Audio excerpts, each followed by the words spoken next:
just open it up for questions for Coach Painter.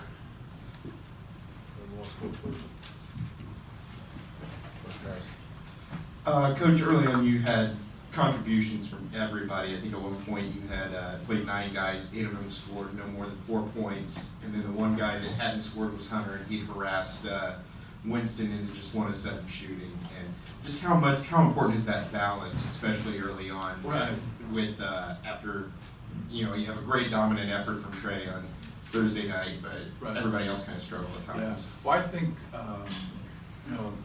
the most important thing is what they do in their effort, how tough they are, how it really connects. And if you don't allow them to get in the open court because you can take care of the basketball, it's really going to help you. So we have 1 turnover in the first half. That's going to help us from a transition standpoint because we're not turning the ball over. So that they'll live with 5 to 8 turnovers by their opponents every game in a half. And so now the more they can get in transition, the more they can generate open threes, drives, early post-ups, or the space for Cassius to play. So the fact that we didn't turn it over in the first half was, I thought, the best thing for us. Then not allowing them just to dominate the game. They've come in here before and dominated the game on the glass. So I think those 2 areas, if you can, I always say if you can limit them from an offensive rebounding standpoint and limit them in transition, now you have a chance. Doesn't guarantee you're going to win, but at least you got a chance to win. So that's what we've always tried to do. But if you're taking bad shots and turning the ball over, you're just putting yourself in a bad spot. But I think our balance really helped. Obviously we wanted to go inside to Travion to establish him, but I think we got great production across the board. Our bench played well. Obviously Matt Harms gave us good minutes. Boudreaux gave us good minutes, and then that really helped us. You only had the 6 turnovers, so obviously you guys were very efficient yourself, but what's been kind of rare in Purdue Michigan State games too is you really turned them over a lot. They had 18. Right. That doesn't usually happen. You talk about your on-ball pressure and how you got all that. Yeah. Well, we just wanted to be as active as we could. Really it comes down to Cassius because he had half of them. He had 9 turnovers, which is very rare for him. When he was younger, you could try to wear him down. And as it's progressed, you can't wear him down. But I thought today we were able to do it a little bit. Just having active hands, making it hard for him. Probably not every one of those turnovers is on him, even though you get them. But we have a lot of respect for him. I think sometimes young people won't respect really good players. And so from our coaching staff, we have the utmost respect for him and how he can control a game. He can control it with scoring, he can control it with passing, he can control it with his leadership and the example he sets. And but I just thought that they never really quite got into a rhythm. I don't want to put that on them or give us the credit. Sometimes, a lot of times it's, it's something a little bit in between, but they never quite got into that rhythm offensively. And I thought Eric Hunter did a really good job on him of just not trying to, do too much. Just kind of, when he's dribbling or whatever, just try your best to take up his space and not give him angles. But that's easier said than done. But he's a great player. When they had it down to, I think, 12, under 10 minutes to go, I think it was 24-6 thereafter. What went well there? It seemed like the effort was really good, the offensive execution was really good. What do you chalk all of that up to? Yeah, just trying to bottle them up. They had some shots today that was open, especially from their bigs that just didn't go down, and just trying to bottle them up, and then offensively, not trying to settle and trying to get the ball in the paint, whether we're driving the basketball or getting post-ups. I think if you live outside the paint against Michigan State, you're playing right into their hands. But I think that's the same way with any quality team or any quality program. Everybody's trying to keep that ball out of the paint, and everybody's trying to get into the paint. Why was Evan so effective today? Right. He hit a pair of threes in the first half, but the sequence of defense in the second half with the 2 charges and drawing the foul, what stands out about his day?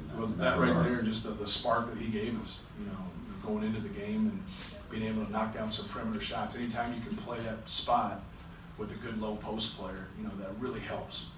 And we got some good looks from that spot before. Aaron had a couple of good looks that just didn't go down. Travion made some nice passes on. And so just anytime you do that, you're going to help your spacing. You're going to make it a little bit easier to get, post-ups, and a little bit easier to get the ball in the paint. Then the 2 defensive plays were huge. He did a great job of just holding his position and taking those charges. just to go back to defending Cassius, obviously you guys are doing a lot of maybe hedging and maybe doubling off the ball screens. What all just has to happen behind that with a guy like him to make sure that you're not leaving somebody else open to burn you? Just what all has to work together for that defense to work? And I think, you know, a lot of times people will overreact to some makes, and that's what we try not to do. Like, we try to keep in perspective how dangerous he is and how good he is. And even though maybe if one guy makes a three or one guy makes an individual play, now we're like, okay, we got to go stop that guy. When in reality, you got to stop Cassius Winston. You know, because he's the true value of a player is, you know, do you make other people better? And he does. You know, they have some good players out there. I think Xavier Tillman makes other people better. I think he makes other people better. But the other guys are good players by themselves, but they don't have that same effect on the game. And then I think that's the true staple of a really good player, is that ability. So we have the utmost respect for him, but we're just trying to bottle him up. I feel the same way about Xavier Simpson. And obviously he got away from us a little bit. So we weren't doing anything different than how we regard. They just never got going at all and got into a rhythm. And when that happens, sometimes it's hard on the road. What did you see in your team there those last 10 minutes when you've kind of been in that position before where Michigan State always seems to make a run? Right. And you made the run. And it seemed like it was fueled by offensive rebounding and defense and things like that. Just what did that kind of tell you about the makeup of your team? I think our score was close to, I think it was 1 point off at halftime from last year's score here. Then they made that run. Like they've been so good. 2 years ago when they beat us for the conference championship by 1 game, I think we were back to 18 games. We were 15-3. They were 16-2. They had like 5 games where that was the scenario. Maybe four or 5 games on the road where that was a scenario. I know Iowa was one, Northwestern was another, Maryland was one. It's not like I don't think about it a lot. And I just would see them on TV. I'm like, hell yeah! Like Maryland's going to help us. Like Northwestern's going to help us, and they would just come charging back. And Cassius was so good at that, just kind of taking those guys on their back and getting them going. And so, like, you go to halftime. It's not something you want to talk to your team about. You don't want to put that. We don't have that kind of a team right now. We're trying to get consistency. We've shown in flashes, especially at home, that we can play well, but we haven't been consistent enough. So you're not going to talk about those things. You're just going to talk about the same things you talked about before the game and try to limit them.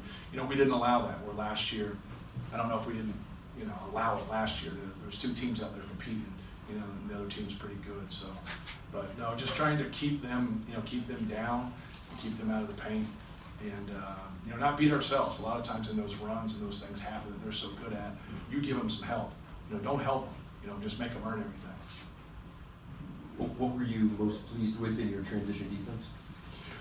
That we weren't in transition as much. To be honest with you, just the volume. The volume of transition defense was lower because we took care of the ball. And we only had 6 turnovers. You could probably grab 4 to 5 shots you'd like to have back. Or sometimes you'll get in the game and you'll have 10 to 12 shots you'd like to have back as a coach, and it's just too many. So I thought we just played within ourselves, showed some patience, attacked when things were there, and just didn't turn the ball over. They have 18 turnovers, we have 6. We out rebounded. Right there it speaks for itself. Matt, how do you sum up this week, starting at what happened a week ago at Illinois to where you're at today? Yeah. Well, you don't get moral victories.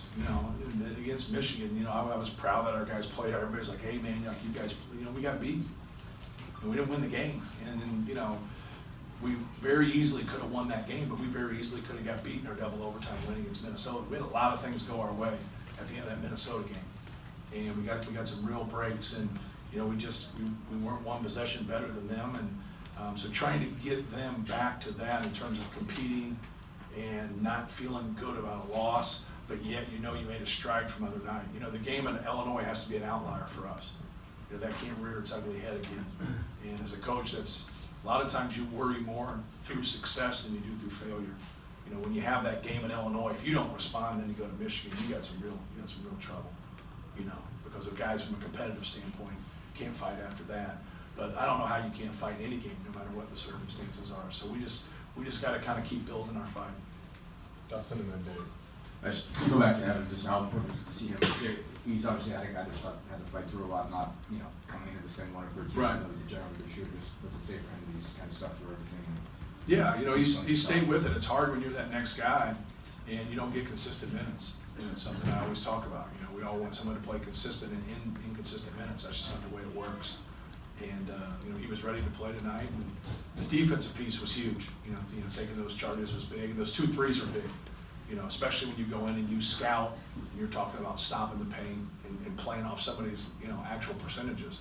And you know, he's had a low percentage from 3, even though he's a good 3-point shooter. He's had a low percentage right now, and hasn't had success because it's hard when you play spot minutes. So when you can get that, you know, that energy from somebody, but you also are getting somebody scoring the basketball. Him having 8 at halftime, you know, it's huge. You know, that's a great thing, you know, for your team. And you got 5 days off now between games. It's your longest stretch in the Big Ten without a game.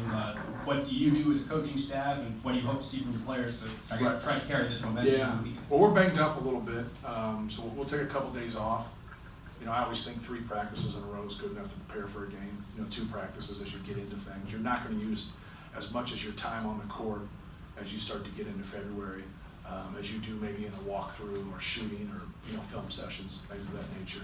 So we'll take a couple days off here, and hopefully Matt Harms can, you know, maybe even take more than that to help him get going. I thought he was a big boost for us, just his presence, knocking down a couple jumpers, getting some rebounds in 12 minutes, getting a couple blocks.